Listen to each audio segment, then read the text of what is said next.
राज्य सरकारचा ऐतिहासिक निर्णय. मुदत संपलेल्या ग्रामपंचायतींवर विद्यमान सरपंचच प्रशासक. राज्यातील मुदत संपलेल्या तसेच निवडणूक प्रक्रिया लांबणीवर पडलेल्या ग्रामपंचायतींबाबत राज्य सरकारने महत्त्वपूर्ण निर्णय घेतलाय. आता अशा ग्रामपंचायतींवर सरकारी अधिकारी नव्हे तर विद्यमान सरपंच यांनाच प्रशासक म्हणून कामकाज पाहण्याची जबाबदारी देण्यात येणार आहे. यापूर्वी मुदत संपणाऱ्या ग्रामपंचायतींवर निवडणुका होईपर्यंत प्रशासक नेमण्याचे आदेश देण्यात आले होते. मात्र प्रशासकीय अडचणी आणि विस्तार अधिकाऱ्यांची कमतरता लक्षात घेता सरकारने हा निर्णय बदलला आहे. त्यानुसार ज्या ग्रामपंचायतींची मुदत संपली आहे किंवा 28 फेब्रुवारी 2026 पर्यंत संपणार आहे, त्या ठिकाणी विद्यमान सरपंचांना प्रशासक म्हणून नियुक्त करण्यात येणार आहे.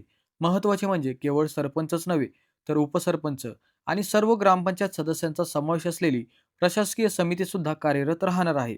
या संपूर्ण प्रकरणाला अकोल्यातील हिंगणी बुद्रुक गावचे सरपंच डॉक्टर कल्पना पळसपगार यांनी मुंबई उच्च न्यायालयाच्या नागपूर खंडपीठात दाखल केलेल्या याचिकेमुळे गती मिळाली. या याचिकेवर सुनावणी सुरू असतानाच सरकारने आपली भूमिका स्पष्ट केली आणि प्रशासक नेमणुकीबाबतचा गुंता सोडवला. राजकीय वर्तुळात या निर्णयाचे स्वागत होत असून स्थानिक लोकप्रतिनिधींना मोठा दिलासा मिळाल्याची भावना व्यक्त केली जात आहे.